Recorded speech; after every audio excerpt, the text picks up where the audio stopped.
Hello everyone, welcome to सांझ academy. This is me संध्या कुशवाहा। और वो सारे स्टूडेंट्स जो नए हमारे साथ ऐड हुए हैं उन सबको मैं बताना चाहती हूँ कि हमने ये नया कोर्स स्टार्ट किया है जिसमें हम क्लास 11th के सारे टॉपिक्स और सारे चैप्टर 1 बाय 1 कवर करेंगे। सो जितने भी स्टूडेंट्स नए हैं जल्दी से जाके सब्सक्राइब कर दो हमारे चैनल को और ये लिंक अपने सारे फ्रेंड्स के साथ शेयर कर दो। सो चलो स्टार्ट करते हैं। तो आज का जो चैप्टर है वो है some basic concepts of chemistry lecture 1। तो आज हम पहले इंट्रोडक्शन देखेंगे इस चैप्टर का। केमिस्ट्री पढ़ने से पहले हम ये समझ लेते हैं कि केमिस्ट्री एक्चुअल में है क्या। So there is some difference. Definitely class 10th और क्लास 11th की केमिस्ट्री में थोड़ा सा डिफरेंस है एंड द डिफरेंस इज अब हमारी केमिस्ट्री 3 ब्रांचेस में डिवाइड हो जाती है, that is physical, organic and inorganic. तो चलो सबसे पहले इन तीनों का डिफरेंस समझ लेते हैं। So in physical chemistry we deal with the quantitative part. It is more like mathematical part, जहाँ पे हम मैथ्स और कैलकुलेशन से रिलेटेड चीजें डील करते हैं, जैसे कि किसी एटम का मास कितना है, उसमें नंबर ऑफ मोल्स कितने हैं और इस तरीके की जितनी भी क्वांटिटेटिव बातें होती हैं वो सब हम फिजिकल केमिस्ट्री में पढ़ते हैं। इसके बाद हम देख लेते हैं कि ऑर्गेनिक केमिस्ट्री क्या होती है। Organic chemistry is basically the study of hydrocarbons, its properties and its preparations। मतलब हमें हाइड्रोकार्बन की कोर स्टडी करनी होती है ऑर्गेनिक केमिस्ट्री में। तो अब ये वर्ड हाइड्रोकार्बन क्या है? So the word hydrocarbon itself defines its meaning। Hydrocarbon 2 word से मिलकर बना है, हाइड्रोजन एंड कार्बन। तो ऐसे जितने भी मॉलिक्यूल्स होते हैं जिसमें हाइड्रोजन और कार्बन दोनों ही प्रेजेंट हैं, उनकी स्टडी हम ऑर्गेनिक केमिस्ट्री में करते हैं। इसके बाद हम देख लेते हैं कि इनऑर्गेनिक केमिस्ट्री क्या है। So inorganic chemistry deals with the elements that are obtained from the earth crust, जो हमें हमारे अर्थ के क्रस्ट से obtained होते हैं, उन सब की स्टडी हम लोग करते हैं इनऑर्गेनिक केमिस्ट्री में। तो this is the basic classification of organic, physical and inorganic chemistry. अब इन्हीं की ब्रॉडर स्टडी हम करने वाले हैं क्लास 11th में। Matter is anything that occupies space and have some mass. इसका मतलब ये है कि ऐसी हर वस्तु जिसका कुछ फिजिकल एग्जिस्टेंस है वो मैटर के कैटेगरी में आती है। जैसे कि आप इस पेन को ले लो या फिर अपनी नोटबुक को ले लो, ये सारे ही एग्जांपल्स मैटर में आएंगे।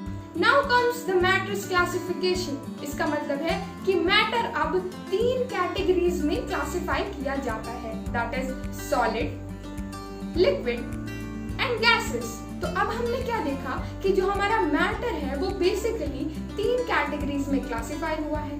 तो अब हम तीनों कैटेगरीज को समझ लेते हैं। Solid is anything that has a definite volume and a definite shape. That means यदि हम एक सॉलिड ब्रिक लें तो हम देखते हैं कि उसका शेप भी डेफिनेट है और उसका वॉल्यूम भी डेफिनेट है। दैट मीन्स कि वो एक सॉलिड है। इसी तरीके से यदि हम लिक्विड देखें तो those objects which have definite volume but do not have definite shape comes under the category of liquid। That means जो वाटर है, आप वाटर को ले लो, अगर आप उसे कंटेनर में रखोगे तो वो कंटेनर की शेप ले लेगा। इसका क्या मतलब है कि उसकी अपनी कोई शेप नहीं होती है, आप उसे जिस भी चीज में डालो वो उसी की शेप ले लेगा, बट उसका वॉल्यूम फिक्स्ड रहता है। So let us see what is gases।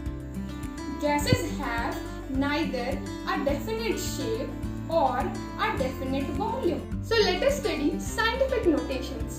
Scientific notations are the numbers that are written in the form of exponentials. तो exponentials का form क्या है? n into 10 की power n. So the capital N here is the digit and the small n is exponential. So अब हमें इस number की जरूरत क्या पड़ी? हमें इसे चेंज ही क्यों करना है?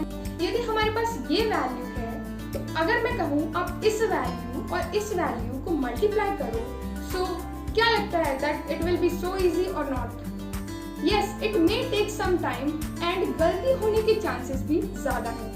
सो इस तरीके की वैल्यूज को मल्टीप्लाई करना, ऐड करना, सब्सट्रैक्ट करना और डिवाइड करना साइंटिस्ट्स के लिए बहुत डिफिकल्ट हो रहा था और ये उनकी कैलकुलेशंस को बहुत कॉम्प्लेक्स बना देते थे। तो उनने क्या सोचा कि क्यों ना एक मेथड लाया जाए जिसकी मदद से ये सारी कैलकुलेशंस हम इजीली कर पाएं। तो उनने क्या किया, एक मेथड लाए जिसका ही नाम साइंटिफिक नोटेशंस है। इस मेथड में हम वैल्यूज को एक्सपोनेंशियल के फॉर्म में लिखते हैं और एरर्स को मिनिमाइज कर। Before doing this scientific notations calculation, let us see how the decimal moves. अब यहाँ पे साइंटिफिक नोटेशन सीखने से पहले आपको डेसिमल का मूवमेंट बहुत अच्छे से आना चाहिए। तो देखो, डेसिमल सिर्फ दो तरफ ही मूव कर सकता है, either it can move in the left direction और it can move in the right direction. So अब हम देखते हैं कि क्या होता है जब हमारा डेसिमल लेफ्ट साइड मूव करता है।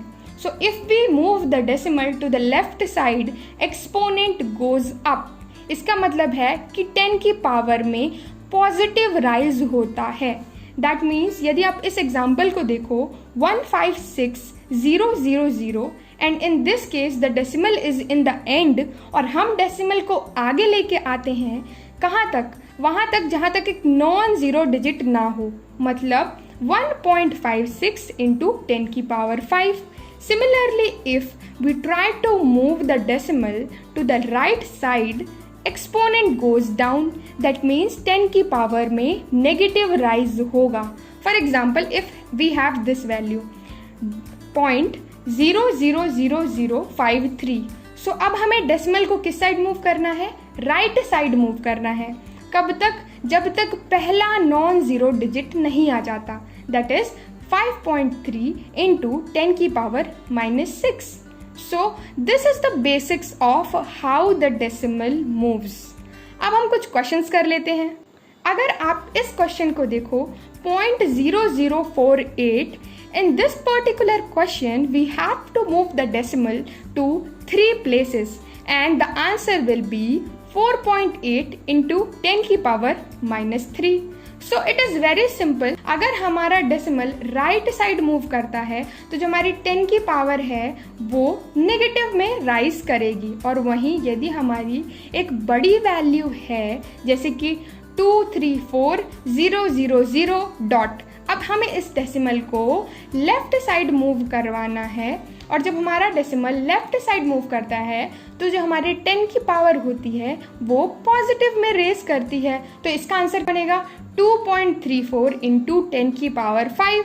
सो आई होप अब ये कॉन्सेप्ट आपको अच्छे से क्लियर हो गया होगा कि डेसिमल मूवमेंट कैसे होता है और साइंटिफिक नोटेशंस को कैसे लिखा जाता है।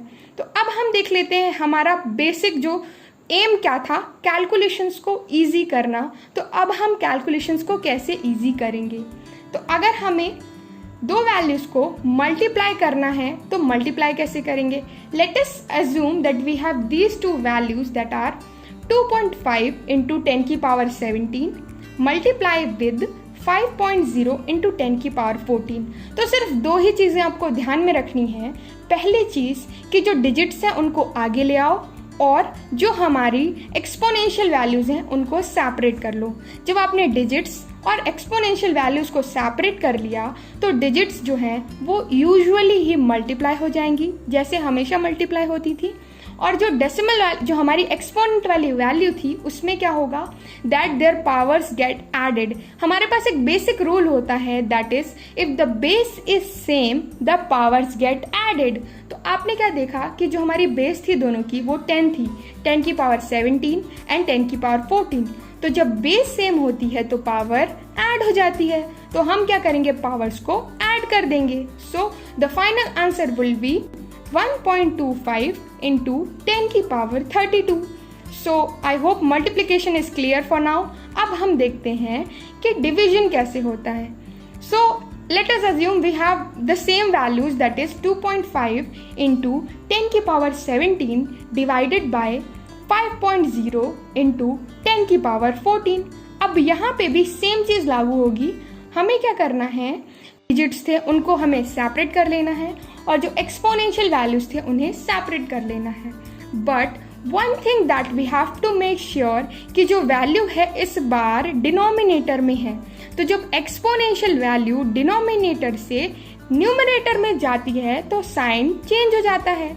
सो अब हमने क्या देखा कि 2.5 और 5 डिवाइड होके मिलता है हमें 0.5, और एक्सपोनेंशियल वैल्यू सॉल्व होके हमें मिलता है 3। तो जो फाइनल आंसर बनता है वो बनता है 5 × 10⁻²। तो ऐसे करके हम सारी मल्टीप्लिकेशंस और डिविजन्स बहुत इजीली कैलकुलेट कर सकते हैं। अब इसी तरीके से हम देख लेते हैं कि एक एडिशन और सब्सट्रैक्शन के कैलकुलेशंस को हम कैसे कर सकते हैं। तो for example we have these two values that we have to add, but यहाँ पे ऐड करने से पहले सिर्फ हमें एक ही बात अपने दिमाग में रखनी है कि एक्सपोनेंट्स शुड बी सेम। जो दो वैल्यूज आपस में ऐड हो रही हैं उनकी एक्सपोनेंट्स सेम होनी चाहिए। जैसे कि इस क्वेश्चन में जो एक्सपोनेंट्स है वो है 10⁻³ एंड 10⁻²। सो इनके एक्सपोनेंट्स अलग अलग हैं और अलग अलग एक्सपोनेंट्स से होने की वजह से हम इन्हें ऐड नहीं कर सकते। तो we have to make the exponentials equal. इसका मतलब है पहले हमें एक्सपोनेंट्स को बराबर करना होगा। हम 3.14 × 10⁻² को 10⁻³ बना लें। So let us change it. Change करने के बाद हमें वैल्यू मिलती है 0.314 × 10⁻³। इसके बाद हम 10⁻³ को कॉमन कर लेते हैं और आगे दिए दोनों डिजिट्स को ऐड कर लेते हैं और हमें फाइनल आंसर मिलता है 6.334 × 10⁻³। In similar manner we can subtract these two digits too। तो अब यदि हम इन दो वैल्यूज को सब्सट्रैक्ट करें, सब्सट्रैक्शन के लिए भी सेम ही रूल लगता है।